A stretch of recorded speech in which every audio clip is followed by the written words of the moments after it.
Hi guys, welcome back to part 11 of this design a website from scratch.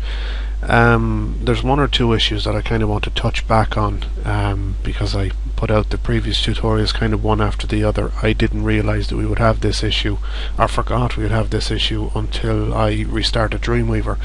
But because we removed the navigation and put it in a separate page and used the PHP include function to put it in on its page, when you close out of Dreamweaver and restart it again, the issue you're going to have is Dreamweaver is going to see that we removed the navigation bar and that there is still some code on the page for something that is no longer on the page. So it's asking you if you want to remove it.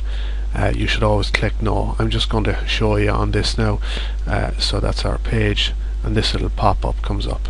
This document contains JavaScript code for a widget that no longer exists. If you don't remove the code, the browser might display JavaScript errors when loading the page.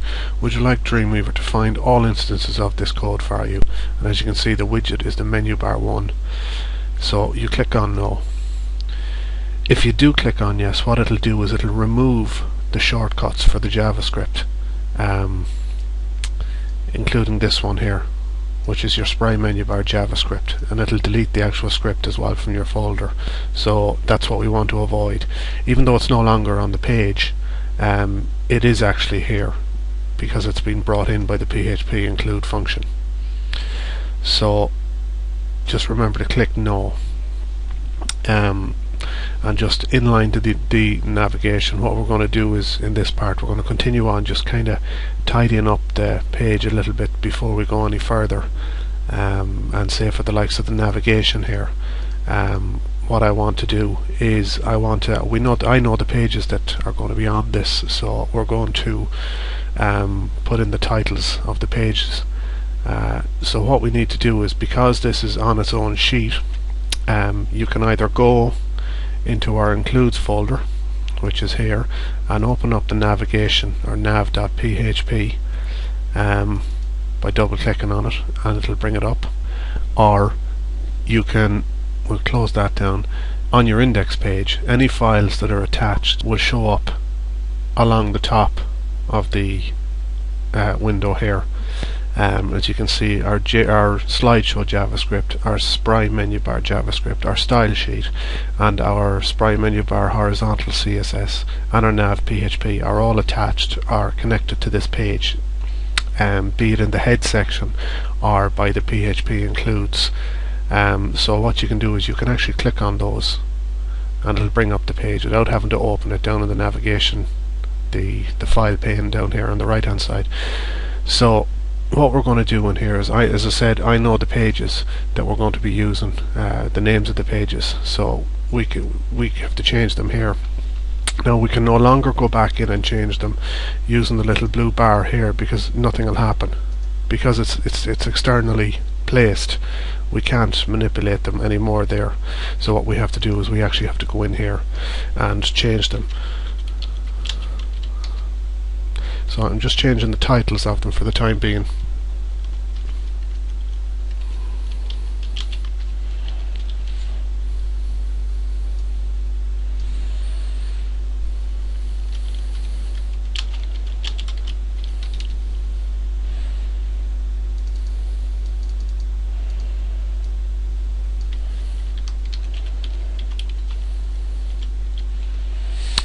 So if we refresh the page here now, nothing is going to happen. And the reason nothing's going to happen is because this is an external page. What we have to do is we have to file and save all, and once we save all, that page gets saved, and therefore it updates back on the main page. So as you can see, we have our titles in on the buttons. So the next thing we need to do is we want to add in the page names. I think we'll leave that for now, because maybe we'll go ahead and add them in. So the first page that is going to be about.php. So now you can go about this whatever way you want. You can give it its full HTTP / whatever, or you can give it its root folder name, or root folder place, just its standard name.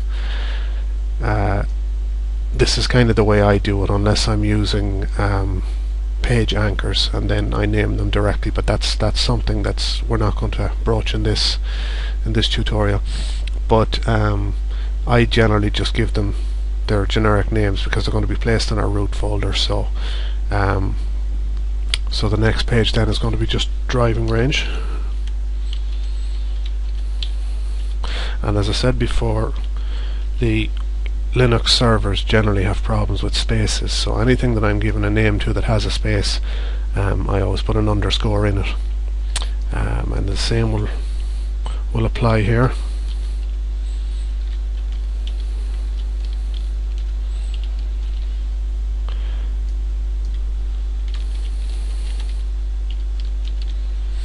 Now if we were to view these in the browser now, if we save that and view them in the browser, because the pages aren't actually on we haven't created these pages yet, as you can see, there's nothing in our file browser window down here. The only thing we have is our blank and our index page, so we actually have to create these pages. Now we haven't done that yet, but if we were to upload this to the server now, so we get the navigation and we put it to the server, and if we refresh that in the browser,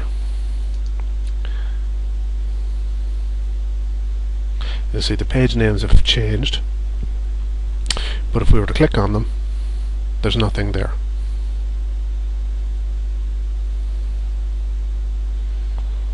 So that's just showing you some of the stuff that's in my root folder, and that's not something that I really want to broach, but the pages themselves aren't actually there, so so that's what you're going to be up against. Excuse me. So that's why we leave the hashtag, or the # as some people call it, so that it actually comes back to the page that you're on, which means that the link doesn't actually lead anywhere. So that's our navigation bar pretty much ready to go, just as soon as we create the pages for it. But the next thing I wanted to discuss was adding in the meta tags. Now, what meta tags are is they're very important for search engines. They reside in the header section of your document, or the head section of your document, sorry, within the head tags, which is where you'll find the shortcuts for your CSS sheets and your navigation for your navigation bar, and that's generally where your CSS, where your meta tags stay. Now, what they actually are is generally to hold the information about your website that browsers would be looking for. For example, the language that you're using, the description of what your website is about, your keywords, stuff like that. And as with Dreamweaver, as usual, there's a few different ways to go about adding in the meta tags. So I'm just going to make a space here, and the first way that I'm going to show you is actually on the toolbar here. And you click on this little they're like dog tag icon here. It should be under the common tools in the toolbar, and if you click down, one of the options is keywords and the other option is description. So if you click on that, what it'll create, it'll give you a pop-up to type in all your keywords. Now when you're typing in keywords, what you need to do is you need to separate them with commas and space and move on to your next one, and even your last one should have a comma. Now it does advise you when you're doing keywords to not put too many, to make them as relevant as possible and not to overload with keywords, because what that does is Google or any of the search engines would look at that as being spamming. So make sure that whatever keywords you're putting in, that they are as descriptive as possible and they are relevant to the content that's on your website.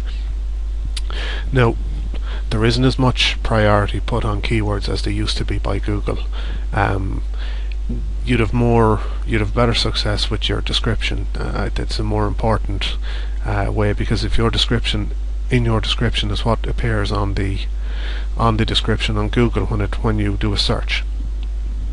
So keywords aren't as important as they were. They're not as high a priority as, we say, your description or your heading 1 or your heading 2 tags. They'd be much higher priority because keywords are being abused by people. They're not given as high a priority. So that's one way to install them. So I'm just going to cancel that, and I'm going to show you the second way to do it. So if you go up into your menu bar here and insert, and you go down to HTML, and you go down to head tags, and again they're all along here. You have your meta, you have your keywords, your description. And while you're in here, there are other things that you can put in as well, special characters like your copyright symbol, and all those things. You can navigate through those yourself, and I'm pretty sure they're self-explanatory what they are. So you can go ahead and click in any of those if you want to put in your keywords. Again, you get the same same box up again for putting in your keywords. But you pretty much, what I'm going to do is I'm just going to put one in just to show you. So if we go ahead and click OK, you can see the meta name is equal to keywords and the content is equal to, and this is where your keywords come in. So you can type as many or as little words in there as you want, but as I said, don't overdo it because it is classed as spamming nowadays, and as I said, there isn't as high a priority put on keywords as there is on a description. So that's your keywords, and what I'm going to do is I'm going to paste in keywords that I have already used on the website. The previous one that I designed, I'm just going to paste them in here and I'll go through them with you. So that's giving it extra little spaces, but you'll get the gist of it when I tidy it up just a little bit.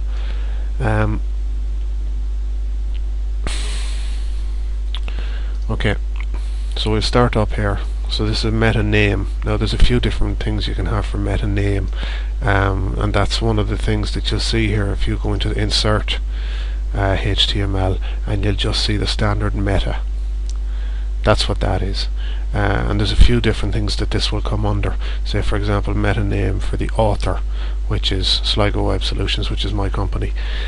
You can use a copyright to display the copyright information, and the copyright is, it's copyrighted to Bertie's Pitch and Putt. But again, the name and the content are the two constants. They're always in it.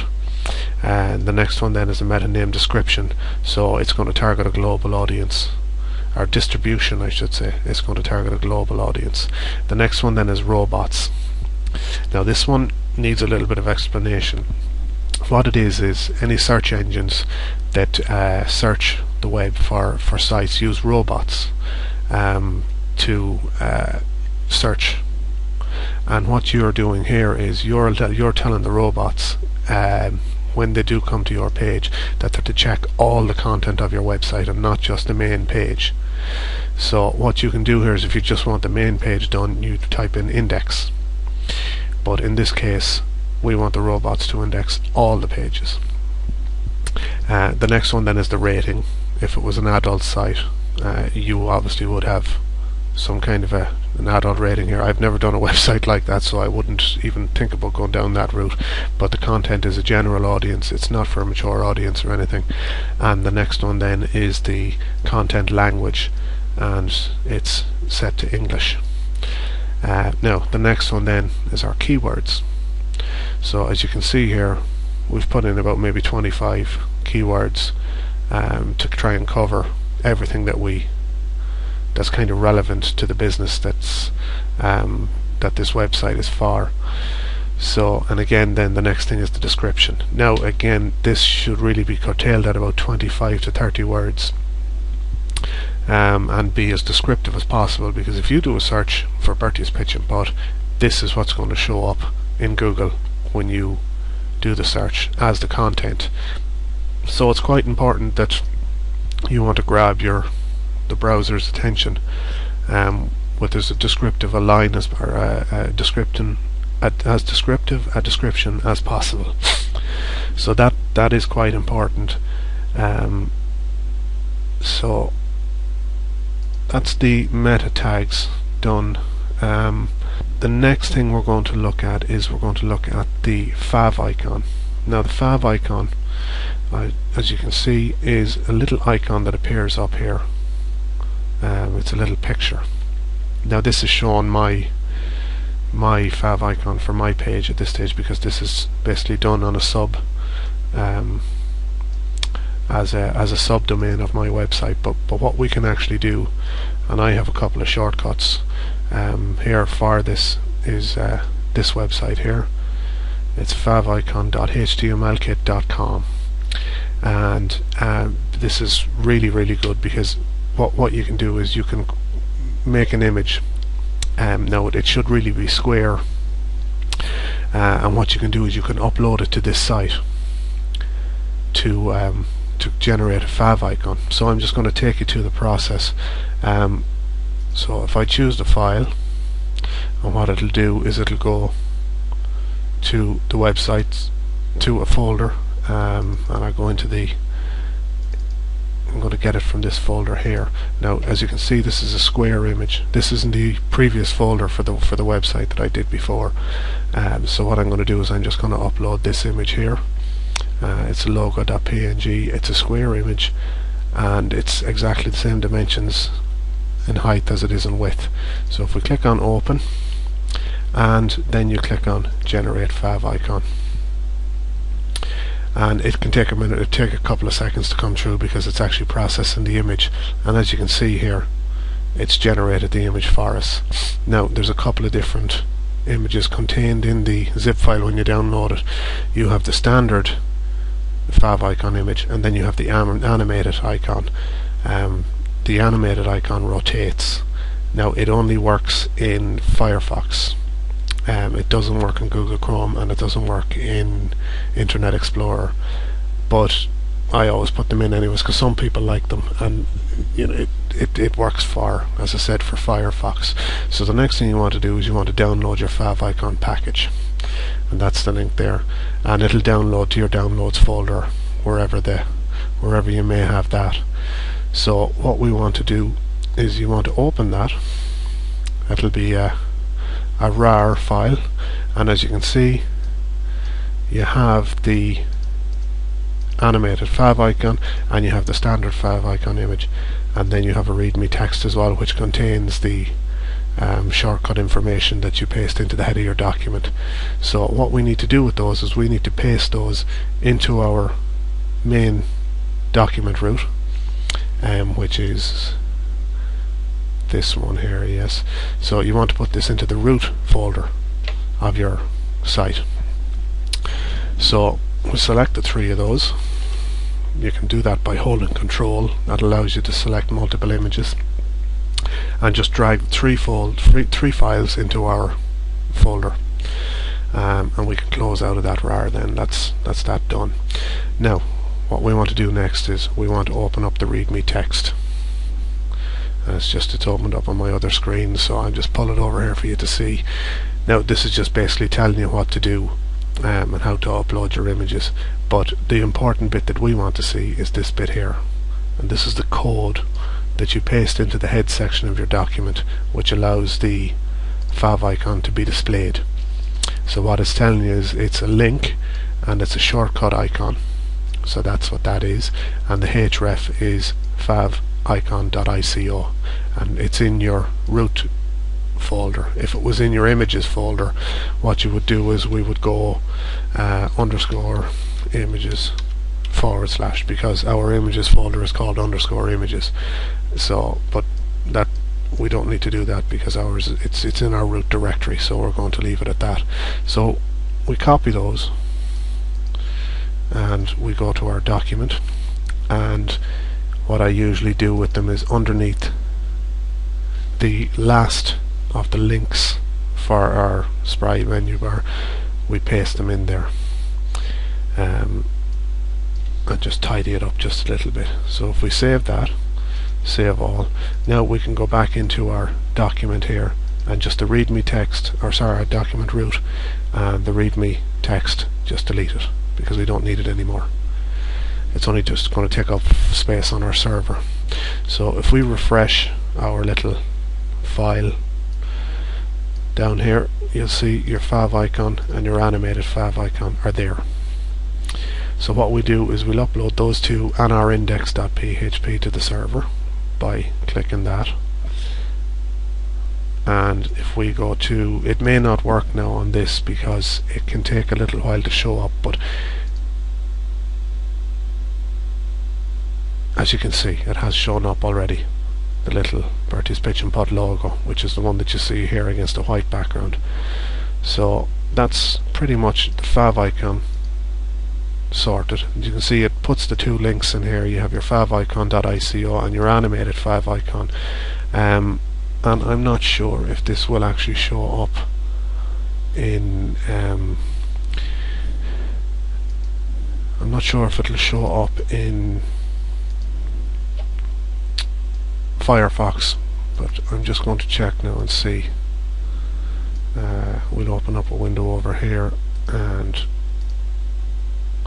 we'll see if it shows up, and it may show you the sliding or changing image, and it may not. It is, and as you can see, there you go. So that's what it does in Firefox, and it's always no harm anyways to check your browser. Check all the browsers to make sure it's working in every browser. You know, as for just to test, because one thing may work in Internet Explorer that may not work, and it's generally the case that it won't work in Internet Explorer, I mean, but most things work in either Chrome or Firefox, whereas Internet Explorer can cause problems. So it's always as well to test things across multiple browsers. So that's it for now. Please subscribe and drop us a like, and if you have any comments or any questions, you can deposit them below in the comment section. And in the next section then, I'm not sure, what we might do is we might start adding content into the other pages, and I'll take you through basically what we're going to do from there on in. So I'll talk to you in the next tutorial. Thanks, bye.